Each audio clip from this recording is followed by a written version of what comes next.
तो आज हम एक ऐसी कहानी की बात करने वाले हैं जिससे शायद हम सब कहीं ना कहीं ज़रूर जुड़ पाएंगे।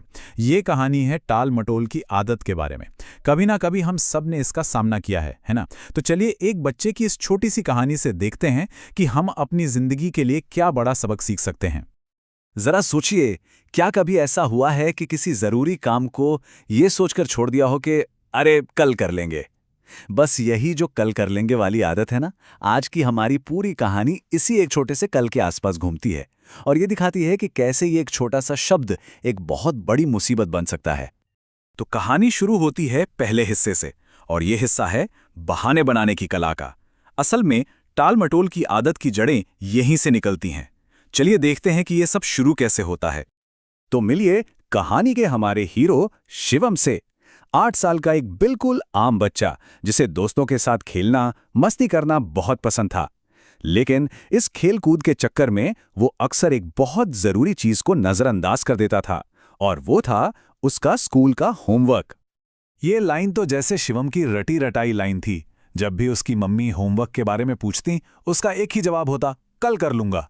ये एक ऐसा वादा था जो वो हर रोज करता था, पर मजे की बात ये थी कि वो कल कभी आता ही नहीं था। अब देखिए, शिवम ने इस टालम टोल से पैदा होने वाली मुसीबत से बचने का एक पक्का तरीका भी निकाल रखा था। जब भी होमवर्क चेक होने का दिन आता, उसका एक बहाना हमेशा तैयार रहता था। पेट में बहुत जोर का दर्द, और बस इसी बहाने से उसे स्कूल से छुट्टी मिल जाती थी। तो अब तक तो सब ठीक चल रहा था, लेकिन अब कहानी दूसरे पड़ाव पर पहुंचती है। चलिए देखते हैं कि कैसे एक टाला हुआ काम धीरे धीरे एक बहुत बड़ी समस्या में बदल जाता है। फिर एक दिन क्लास में टीचर ने एक अनाउंसमेंट की। उन्होंने कहा कि वो अगले दिन एक नहीं बल्कि 3-3 सब्जेक्ट्स की नोटबुक चेक करेंगी, इंग्लिश, हिंदी और मैथ्स। अब शिवम के लिए तो ये मुसीबत का पहाड़ था, क्योंकि उसकी तो एक भी कॉपी पूरी नहीं थी। तो शिवम ने वही किया जो वो हमेशा करता था, पेट दर्द का बहाना बनाया और स्कूल से छुट्टी ले ली। पर इस बार बात इतनी सीधी नहीं थी। प्रॉब्लम गायब नहीं हुई। टीचर ने कॉपियां जांचना शुरू कर दिया।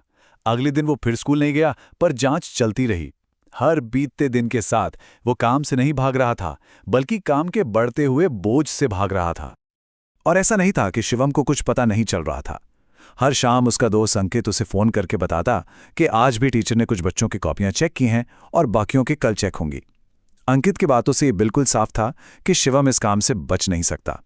तो अब कहानी उस मोड़ पर आ जाती है जहां से भागने के सारे रास्ते बंद हो जाते हैं। एक ऐसा मोड़ जहां सामना करना ही अकेला रास्ता बचता है। 1, 2 या 3 नहीं, बल्कि पूरे 6 दिन शिवम लगातार 6 दिनों से अलग अलग बहाने बनाकर स्कूल से छुट्टी ले रहा था। उसे लग रहा था कि शायद मुसीबत टल जाएगी।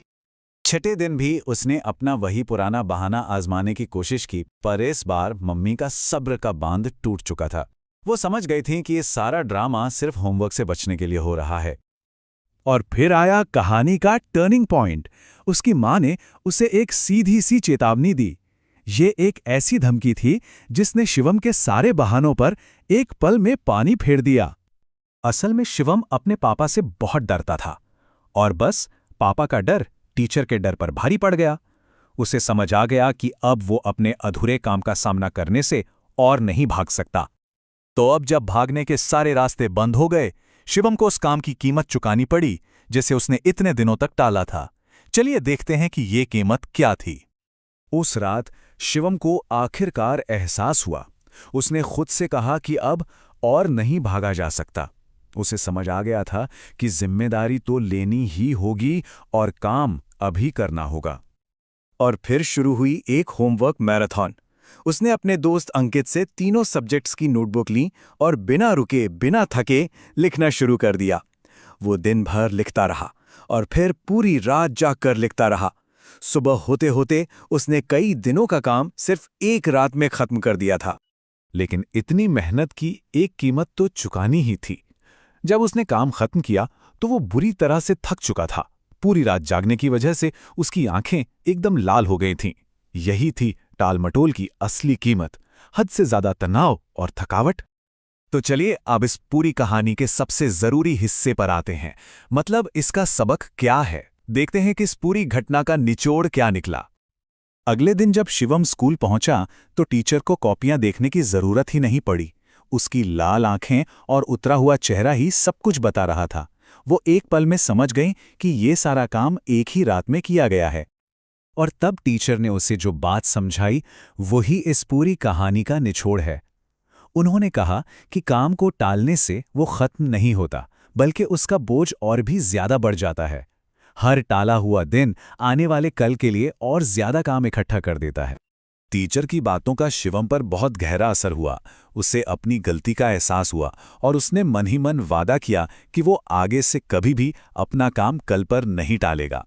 ये एक बहुत बड़ी सीख थी उसके लिए। और यही हमें मिलता है इस कहानी का सबसे बड़ा सबक, जिसे टाल मटोल का विरोधाभास भी कहा जाता है। ये एक अजीब सी सच्चाई है ना। हम थोड़े से आराम के लिए किसी काम को टालते हैं, लेकिन असल में हम अपने आने वाले कल के लिए एक और भी बड़ा और ज्यादा तनाव भरा काम तैयार कर रहे होते हैं। और आखिर में ये कहानी हम सब के लिए एक सवाल छोड़ जाती है। ये सवाल सिर्फ शिवम के लिए नहीं है। सोचने वाली बात यह है कि हम अपनी रोज की जिंदगी में छोटी छोटी चीजों को कल पर टालकर अपने आने वाले कल के लिए कितना बड़ा बोझ तैयार कर रहे हैं। इस पर सोचिएगा जरूर।